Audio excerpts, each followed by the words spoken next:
गणना ग्रंथ अध्याय 22।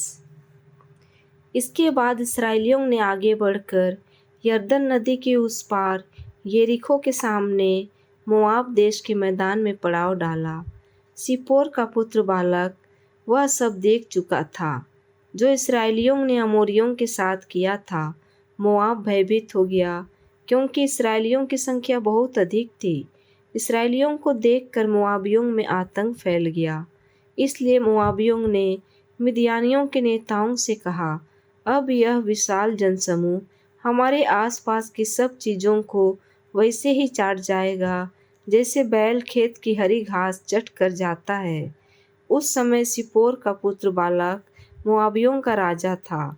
उसने अपनी जन्मभूमि के पतोर नामक स्थान को, जो फरात नदी के तट पर है, दूत भेजकर बौर के पुत्र बिलाम से कहलवाया, मिस्र देश से एक जाति आई है।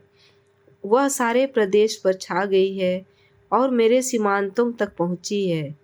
आप आइए और उस जाति को श्राप दीजिए, क्योंकि वह मुझसे अधिक शक्तिशाली है। संभव है मैं इसके बाद उसको पराजित कर देश से निकालने में समर्थ हो जाऊंगा। मैं जानता हूँ कि आप जिसे आशीर्वाद देते हैं उसका कल्याण होता है, और जिसे श्राप देते हैं उस पर विपत्तियाँ आ पड़ती हैं। इस पर मोआबियों और मिद्यानियों के नेता भविष्यवाणी का शुल्क लेकर रवाना हुए। बिलयाम के पास आकर उन्होंने उसे बालाक का संदेश सुनाया। इस पर वह उनसे बोला, यहाँ रात बिताओ। इसके बाद मैं तुमको प्रभु का उत्तर बताऊंगा। मोआब के नेता बिलाम के यहाँ ठहर गए। ईश्वर ने बिलाम को दर्शन देकर उससे पूछा, तुम्हारे यहाँ रहने वाले लोग कौन हैं? बिलाम ने ईश्वर को उत्तर दिया, मोआबियों के राजा सिप्पोर के पुत्र बालाक ने उन्हें मेरे यहाँ कहने के लिए भेजा है कि मिस्र से एक जाति आई है, वह सारे प्रदेश पर छा गई है। आप आइए और उस जाति को श्राप दीजिए। संभव है कि इसके बाद मैं उसको पराजित कर भगाने में समर्थ हो जाऊंगा। इस पर ईश्वर ने बिलाम से कहा, तुम इनके साथ नहीं जाओ और उस जाति को श्राप मत दो, क्योंकि वह जाति धन्य है। सवेरे उठने पर बिलाम ने बालाक के नेताओं को यह संदेश दिया, अपने देश लौट जाओ, क्योंकि प्रभु ने मुझे तुम्हारे साथ जाने की अनुमति नहीं दी। इस पर मोआबी नेता चले गए। बालाक के पास पहुंचने पर वे उससे बोले, बिलाम ने हमारे साथ आना अस्वीकार किया। इस पर बालाक ने फिर नेताओं को भेजा, जो पहले नेताओं से अधिक प्रतिष्ठित और संख्या में अधिक थे। बिलाम के यहाँ पहुंचकर वे उससे बोले, सिप्पोर का पुत्र बालाक आपसे यह कहता है कि मेरे यहाँ आना अस्वीकार न कीजिए। मैं आपको महान पुरस्कार दूंगा और आप जो कुछ भी कहेंगे मैं वह सब करूंगा। इसलिए आकर मेरे लिए उस जाति को श्राप दीजिए। बिलाम ने बालाक के लोगों को उत्तर देते हुए कहा, यदि बालाक मुझे अपने महल का सारा सोना चांदी भी दे, तो भी मैं किसी भी तरह प्रभु के आदेश का उल्लंघन नहीं कर सकता। एक रात मेरे यहाँ ठहरो, मैं पता लगाता हूँ कि प्रभु की आज्ञा क्या है। रात को ईश्वर ने बिलाम को दर्शन देकर उससे कहा, यदि ये लोग तुम्हें ले जाने के लिए आए हों तो इनके साथ चले जाओ, परंतु तुम वही कहोगे जिसकी मैं तुम्हें आज्ञा दूंगा। दूसरे दिन सवेरे उठकर बिलाम ने अपनी गदही कसी और मोआबी नेताओं के साथ चल पड़ा। तब प्रभु को क्रोध हुआ, क्योंकि वह उनके साथ चला गया। प्रभु का दूत उसे रोकने के लिए रास्ते में खड़ा हो गया। वह अपनी गदही पर सवार होकर जा रहा था और उसके साथ 2 सेवक थे। जब गदही ने प्रभु के दूत को रास्ते में तलवार खींचे खड़ा देखा, तब गदही रास्ते से मुड़कर खेत होकर आगे बढ़ी। इस पर बिलाम गदही को रास्ते पर लाने के लिए मारने लगा। तब प्रभु का दूत दाखबारियों के बीच के सकरे मार्ग पर खड़ा हो गया, जहाँ दोनों तरफ दीवारें थीं। प्रभु के दूत को देखकर गदही ने दीवार से सट कर निकलना चाहा। उसने बिलाम का पैर दीवार से टकरा दिया। इसलिए उसने उसे फिर मारा। अब प्रभु का दूत कुछ आगे जाकर एक ऐसे संकरे स्थान पर खड़ा हो गया जहाँ ना तो दाहिनी ओर से निकलने की जगह थी और न बाईं ओर। जब उस गधी ने प्रभु के दूत को देखा तब वह बिलाम के नीचे बैठ गई। इससे बिलाम को बड़ा क्रोध आया और उसने गधी को लाठी से मारा। इस पर प्रभु ने उस गधी को वाणी दी और वह बिलाम से कहने लगी, मैंने तुम्हारा क्या बिगाड़ा है जो तुमने मुझे 3 बार मारा है? बिलाम ने गधी को उत्तर दिया, इसलिए कि तूने मेरा मजाक उड़ाया है। यदि मेरे हाथ में तलवार होती तो मैं तुझे निश्चय ही मार डालता। गधी ने बिलाम को उत्तर दिया, क्या मैं तुम्हारी वही गधी नहीं हूँ जिस पर तुम अब तक सवारी करते रहे हो? क्या मैंने पहले कभी तुम्हारे साथ ऐसा किया था? उसने उत्तर दिया, नहीं। इस पर प्रभु ने बिलाम की आंखें खोल दी और उसने मार्ग पर प्रभु के दूत को तलवार खींचे खड़ा देखा। उसने भूमि पर सिर झुकाकर साष्टांग प्रणाम किया। प्रभु के दूत ने उससे पूछा, आपने अपनी गधी को 3 बार क्यों मारा? मैं आपको रोकने आया हूँ, क्योंकि मेरी दृष्टि में आपकी यात्रा का परिणाम अच्छा नहीं होगा। गधी मुझे देखकर मेरे सामने से 3 बार मुड़ी। यदि वह न मुड़ती तो मैं निश्चय ही आपको मार डालता और उसे बचा लेता। इस पर बिलाम ने प्रभु के दूत से कहा, मैंने पाप किया है। मुझे पता नहीं था कि आप मेरे सामने रास्ते पर खड़े हैं। यदि यह यात्रा आपको पसंद नहीं है तो मैं वापस जाने को तैयार हूँ। परंतु प्रभु के दूत ने बिलाम से कहा, आप इन लोगों के साथ आगे बढ़ें, लेकिन जो मैं बताऊंगा आप वही कहेंगे। इसके बाद बिलाम बालाक के नेताओं के साथ आगे बढ़ा। जब बालाक ने सुना कि बिलाम आ रहा है तो वह उससे मिलने के लिए ईर मोआब तक गया। वह नगर अपने प्रदेश की सीमा अर्नोन नदी के पास था। बालाक ने बिलाम से कहा, मैंने आपको बार बार बुला भेजा तो आप मेरे पास क्यों नहीं आए? क्या मैं आपको उचित पुरस्कार नहीं दे सकता? बिलाम ने बालाक को उत्तर दिया, मैं तो आपके पास आ गया हूँ, किंतु मैं मनमानी बातें नहीं कह सकता। मैं केवल वही बातें बताऊंगा जो ईश्वर मुझसे कहलाएगा। इसके बाद बिलाम बालाक के साथ चल पड़ा और वे किरियत हुसोत पहुँचे। वहाँ बालाक ने बछड़ों और भेड़ों की बलि चढ़ाई और बिलाम और उसके साथ के नेताओं को उनका प्रसाद भेजा। दूसरे दिन सवेरे बालाक बिलाम को अपने साथ लेकर बामोत बाल के ऊपर गया, जहाँ से वह इस्राएलियों के शिविर का एक भाग देख सकता था। गन्ना ग्रंथ अध्याय 23। तब बिलाम ने बालाक से कहा, यहाँ मेरे लिए 7 वेदियाँ बनाएं और मेरे लिए 7 बछड़े और 7 मेढ़े तैयार रखें। बालाक ने बिलाम की बात मान ली। बालाक और बिलाम ने प्रत्येक वेदी पर एक बछड़ा और एक मेढ़ा चढ़ाया। इस पर बिलाम ने बालाक से कहा, आप अपनी होम बलि के पास खड़े रहें, मैं थोड़ा आगे जाऊंगा। संभव है प्रभु मुझसे मिलने आए। वह मुझ पर जो प्रकट करेगा मैं उसे आपको बता दूंगा। इसके बाद वह एक एकांत स्थान गया। तब ईश्वर ने बिलाम को दर्शन दिए।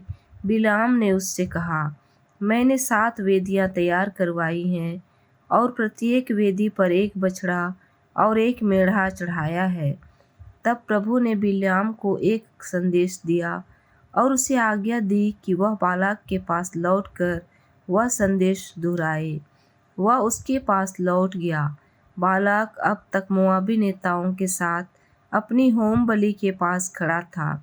इस पर बिलाम ने यह गीत सुनाया, बालाक ने मोआब के राजा ने मुझे आराम से पूर्वी पर्वतों से बुलवाया। आओ मेरे लिए याकूब को श्राप दो, आओ इस्राएल को धमकी दो। जिसे प्रभु श्राप नहीं देता मैं उसे कैसे श्राप दूं? जिसे प्रभु नहीं धमकाता मैं उसे कैसे धमकी दूं?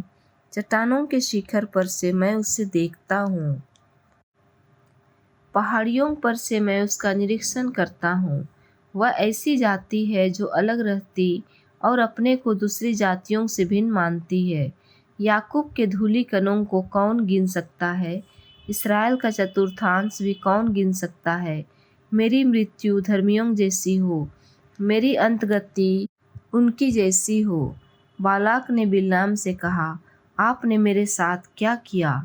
मैंने आपको अपने शत्रुओं को श्राप देने के लिए बुलवाया और आप उन्हें आशीर्वाद दे रहे हैं। उसने उत्तर दिया, प्रभु मेरे मुंह में जो वाणी रखता है, क्या मैं उसे प्रकट ना करूं? बालाक ने उससे कहा, मेरे साथ एक दूसरे स्थान पर आइए जहां से आप उन लोगों को देख सकते हैं। यहाँ से तो आपने पूरा समुदाय नहीं, उसका केवल एक भाग देखा है। वहाँ चलकर आप मेरे लिए उनको श्राप दीजिए। तब वह उसे सोफिम के मैदान में पिसगा की चोटी पर ले गया। वहाँ उसने 7 वेदियाँ बनवाईं और प्रत्येक वेदी पर एक बछड़ा और एक मेढ़ा चढ़वाया। बिलाम ने बालाक से कहा, आप यहाँ अपनी होम बलि के पास खड़े रहें, मैं वहाँ जाकर प्रभु के दर्शनों की प्रतीक्षा करूँगा। प्रभु ने बिलाम को दर्शन देकर एक संदेश दिया और आज्ञा दी कि वह बालाक के पास लौटकर वह संदेश दोहराए। वह उसके पास लौट आया। बालाक अब तक मोआबी नेताओं के साथ अपनी होम बलि के पास खड़ा था। बालाक ने उससे पूछा, प्रभु ने क्या कहा? तब बिलाम ने यह गीत सुनाया। बालाक, सावधान होकर सुनो, सिप्पोर के पुत्र, मेरी बात पर कान दो। ईश्वर मनुष्य नहीं है, वह झूठ नहीं बोलता। मनुष्य की संतान नहीं है, वह अपनी बात वापस नहीं लेता। क्या वह कहेगा और करेगा नहीं? प्रतिज्ञा करेगा और उसे पूरा नहीं करेगा? उसने मुझे आशीर्वाद देने का आदेश दिया, उसने आशीर्वाद दिया, मैं उसे बदल नहीं सकता। याकूब का कोई दुर्भाग्य नहीं दिखाई देता, इसराइल की कोई विपत्ति देखने में नहीं आती। प्रभु उसका ईश्वर उसके साथ है, इसराइल उसे अपना राजा मानता है। ईश्वर उसे मिस्र से निकाल लाया, उसने उसे जंगली सांड जैसी शक्ति दी है। याकूब के विरुद्ध अभिचार व्यर्थ है, इसराइल के विरुद्ध कोई तंत्र मंत्र नहीं चलता। अब याकूब पर प्रकट किया जाएगा, अब इसराइल जान जाएगा कि ईश्वर ने उसके लिए क्या किया है। यह जाति सिंहनी की तरह उठती है, सिंह की तरह खड़ी हो जाती है, जो शिकार फाड़े और उसका रक्त पिए बिना विश्राम करने का नाम नहीं लेता। यह सुनकर बालाक ने बिलाम से कहा, यदि आप उन्हें शाप देने में असमर्थ हों तो आशीर्वाद भी ना दें। बिलाम ने बालाक को उत्तर दिया, क्या मैंने आपसे नहीं कहा था कि प्रभु मुझसे जो कहेगा मैं वही करूँगा?